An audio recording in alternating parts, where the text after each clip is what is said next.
Have you ever felt the world size you up in a single shallow glance? That night, I learned how quickly a door can slam shut, literally and figuratively, when you don't fit someone else's idea of belonging. Let me take you back to the moment it happened. I was standing in front of the most exclusive club in the suburbs, my heart pounding so hard I could hear it over the thumping bass that drifted out from behind the velvet ropes.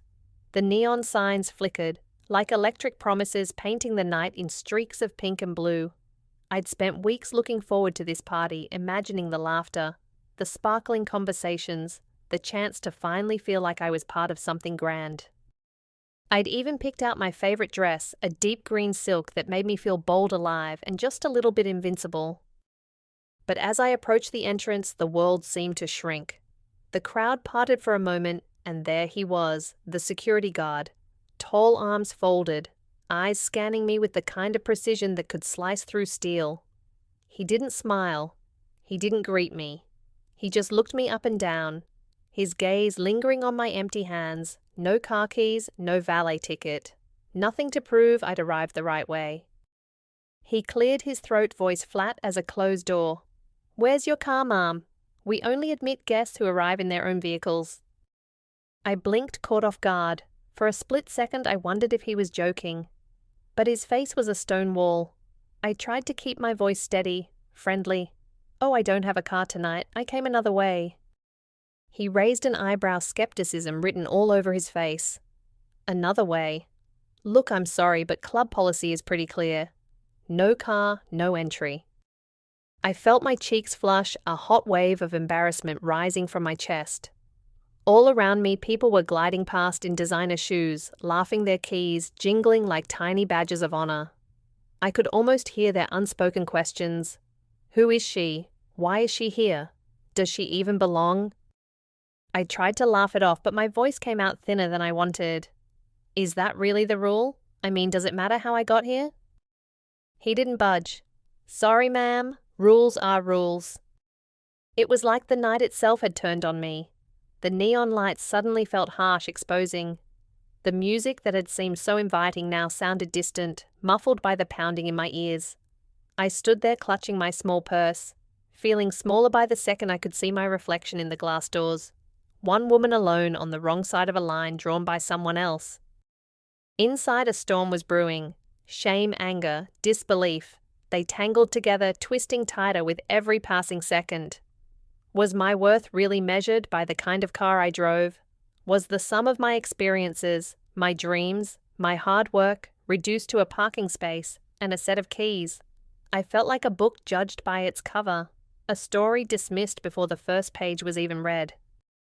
I wanted to shout, to demand an explanation, to ask if he'd ever stopped to consider who might be standing in front of him. But all I could do was stand there, heart pounding, as the gatekeeper of this glittering world decided I wasn't good enough. Not because of who I was, but because of how I'd arrived. In that moment, the club's gate wasn't just a physical barrier. It was a symbol, a line drawn between those who had and those who had not. And as it swung shut in my face, I realized just how easy it is for people to forget that. Behind every door, every rule, every assumption, there's a real person with a real story, just trying to find their way in. Have you ever wondered what people would see if they looked past your surface, past your clothes, your car, your address? As I stood outside that club, the sting of rejection still fresh in my mind drifted back to the beginning. Who was I really beneath the layers? Everyone else seemed so eager to judge. I wasn't born into privilege, not even close. My story started in a small town that most people would drive through without a second glance. Our house was old, the paint peeling the porch, creaking under the weight of every season. My parents worked hard, my mother as a nurse, my father at a factory, just to keep food on the table and the lights on. We didn't have much, but we had each other. Still, I can't count how many times I watched my parents exchange worried glances over bills, or how many times I wore hand-me-downs to school, hoping no one would notice. But people always notice kids can be cruel, and adults even more so. I remember the first time someone called me trailer trash. I was 8, standing in line for lunch, and I still remember the way it felt like someone had thrown a stone at my heart. That's when I first learned that the world loves to sort people into boxes, to decide who's worthy and who's not based on things you can't always control. Maybe that's why I became obsessed with proving myself I worked harder than anyone else. I knew I devoured books, stayed up late studying, took every odd job I could find. My dreams were bigger than the town that tried to keep me small. I wanted to build something of my own, to create a life that couldn't be dismissed by a single look. When I finally left for college, it felt like escaping gravity. I was the first in my family to go, and I carried their hopes with me, like a torch. I majored in finance, drawn to the world of numbers and possibilities, and I refused to let anyone outwork me. I interned at firms where everyone else seemed to have been born with silver spoons in their mouths. I wore thrift store blazers and shoes I'd polished until they shone, always hoping no one would notice the label inside. But people noticed. There were whispers, sideways glances, the subtle exclusion from after-work drinks or weekend getaways. I learned to keep my head down, to let my work speak for itself. And slowly it did. I rose through the ranks, built a reputation for being sharp, reliable, and relentless. Eventually, I started my own investment firm. I could finally afford the things I'd once only dreamed about, but I never cared much for showing off. I drove a simple car, lived in a modest apartment, and spent my money on my family and causes I believed in. Yet even with all I'd accomplished, I still found myself time and again standing on the outside looking in. It was as if no matter how far I'd come, the world was determined to remind me of where I started, and I couldn't help but ask myself, do I always have to prove I belong, just because I don't wear the right brands or drive the right car? That question echoed in my mind as I stood outside the club, feeling the weight of 1,000 judgments pressing down on me. I realized that in some ways, I was still that little girl, from the small town, hoping someone would see past the surface and recognize the fire inside. I've always thought of myself as a seed planted in rocky soil, quietly pushing upward, while the world's attention was fixed on taller, older trees. Those trees so proud, so established, never noticed the sapling at their feet. But I kept growing inch by inch, drawing strength from every struggle, every slight, every moment. Someone told me I wasn't enough. It's funny, isn't it? The world celebrates the mighty oak, but forgets that every giant started as something small and overlooked. I've learned to embrace my roots, to find pride in the journey, rather than the destination. I am not defined by the car I drive or the clothes I wear. My worth is measured in resilience, in kindness, in the quiet determination to rise even when no one's watching. So as I stood there, rejected by a rule that valued appearances over substance, I made myself a promise I would never let anyone else's narrow vision shrink my own. I would keep growing, keep reaching for the light, no matter how many gates tried to keep me out, because I know who I am beneath the surface, and that's something no one can take away. Have you ever walked into a room and felt the air change, not because of what you wore or how you arrived, but because people suddenly saw you in a new light? That's what happened to me the night I stepped back into that club, the same one where I'd been turned away not long before. Only this time I didn't arrive on foot. I came in a way that no one could ignore. The moment I entered, there was a hush, a subtle shift like the wind changing direction before a storm. Heads turned, conversations paused mid-sentence. I could feel the weight of 100 eyes on me, their curiosity prickling across my skin. Some faces registered surprise, others confusion, and a few, I swear, showed a flicker of regret. It was as if in that instant I had become someone else in their eyes. But the truth was, I was the same person I'd always been. The only thing that had changed was their perception.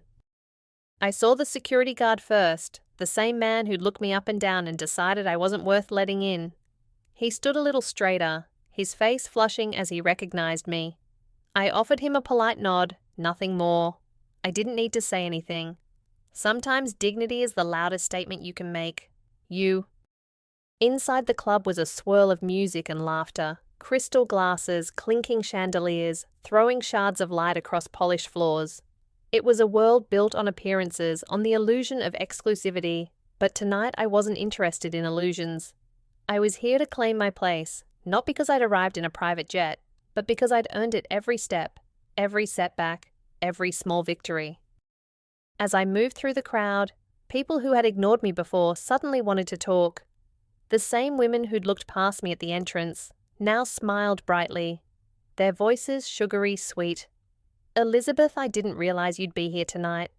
How wonderful men who'd barely acknowledged me before leaned in eager to share stories, to drop names, to find some connection they could claim. I smiled polite, but distant.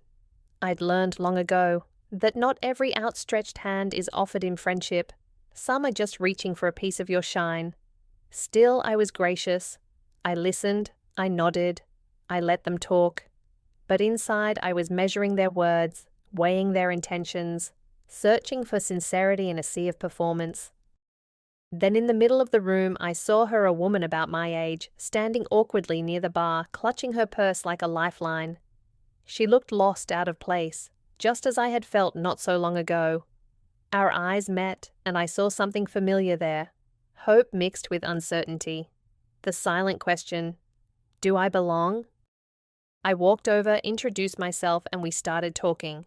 Her name was Maya. She was new to the city, invited to the party by a colleague, and she confessed she felt like a fish out of water. We laughed about how intimidating these places could be, how easy it was to feel invisible. Then she asked me quietly, "Weren't you the one who... you know they wouldn't let in last time?" I nodded, smiling. That was me. She looked at me, her eyes wide. "And now you're here and everyone wants to talk to you. Aren't you angry? Don't you want to rub it in their faces?" Her question hung in the air, heavy and honest. I thought about it for a moment, feeling the old ache of rejection, the sting of being dismissed. But then I remembered all the times I'd been on the outside, all the times I'd wished for just one person to see me for who I was, not what I had. So I said, "You know, I used to think that way. I used to want to prove everyone wrong, to show them what they missed out on. But I've learned something. When you've been looked down on, you know how much it hurts. I don't want to make anyone else feel that way. I believe everyone deserves respect, no matter how they get here. Whether you arrive in a fancy car, on foot, or by bus, your worth isn't measured by your ride. It's measured by your heart, your kindness, your courage to show up." She smiled, relief flooding her face. "That's really beautiful. I wish more people thought like that." I shrugged, a little embarrassed. It's not always easy. There are days I want to shout, to call people out for their hypocrisy. But then I remember I'm not here to impress them. I'm here to be true to myself. As we talked, I noticed people watching us, their expressions shifting. Some looked thoughtful, others a little ashamed. I could see the wheels turning in their minds, the realization dawning that maybe, just maybe, they'd been wrong about what mattered. A man approached someone who'd brushed me off at a previous event. He tried to make small talk, to apologize without really saying the words. I listened, then smiled gently. "It's okay. We all make mistakes. What matters is what we do next." That night I felt something change, not just in the room but in myself. For so long I'd carried the weight of other people's judgments, letting them define my worth. But now I saw those judgments for what they were: flimsy, superficial, as easily blown away as dust in the wind. I realized that some doors only open when you carry yourself with dignity, not when you flash a fancy key. Respect isn't something you can buy or demand. It's something you earn, not by showing off, but by showing up again and again, with your head held high, even when the world tries to keep you out. That night, I saw the change in people's eyes. Where there had been skepticism, there was now respect. Where there had been dismissal, there was curiosity. Some even seemed inspired, as if my presence had reminded them of something they'd forgotten. That real value isn't found in possessions, but in perseverance and grace. As the evening wore on, I found myself surrounded by genuine conversation, laughter. That wasn't forced connections, that felt real. I realized that by refusing to let bitterness take root, I'd created space for something better, to grow. Understanding, empathy, maybe even a little hope. Before I left, Maya hugged me. "Thank you," she whispered, "for seeing me." I hugged her back. We all need someone to see us, don't we? Walking out of that club, I felt lighter than I had in years. I wasn't leaving with a trophy or a headline, but with something far more valuable. The knowledge that I'd stayed true to myself, that I'd chosen kindness over revenge, dignity over pride. And as I stepped into the night, I knew this for certain: the world will always have its gates and gatekeepers, its rules and rituals. But the only key that truly matters is the one you carry inside, the one that opens doors, not just for yourself, but for others too. That's the kind of value no one can take away. And that's the kind of story I want to live. Have you ever walked away from something and realized in that quiet moment, after that you're not the same person who walked in? That's exactly how I felt. As I left the club that night, the city lights shimmered on the sidewalk, and the cool air wrapped around me like a gentle reminder I wasn't leaving with a sense of triumph, but with a deep, peaceful satisfaction. I hadn't won anything. Not in the way people usually think about winning. What I'd gained was so much better. I'd managed to hold on to my true self no matter how others tried to define me. My heels clicked softly as I walked, each step echoing the journey I'd taken. Not just that night, but through all the years leading up to it, I thought about the girl I used to be, the one who'd been overlooked, underestimated, and sometimes even ridiculed. I thought about all the doors that had been closed in my face, and all the times I'd wondered if I'd ever be enough. And then I thought about the woman I'd become, standing tall, not because of what I owned or how I arrived, but because of the choices I'd made and the kindness I'd shown. On the drive home, I watched the city blur past my window, a river of lights and stories. It struck me that yes, tonight I'd arrived in a private jet with all the trappings of success that turn heads and open doors. But tomorrow I could just as easily choose to walk, to take the bus, or to drive my old car. None of those things would change who I am. My value isn't parked in a garage or stamped on a boarding pass. It lives in my heart, my resilience, and the way I treat others. I remembered something my grandmother used to say when I was little. Don't judge a book by its cover, Lizzie. Some of the best stories are hidden behind the plainest jackets. It's funny how those old lessons come back to you when you need them most. That night I realized that the world is full of people wearing plain jackets. People whose stories are deeper, richer, and more beautiful than you'd ever guess just by looking.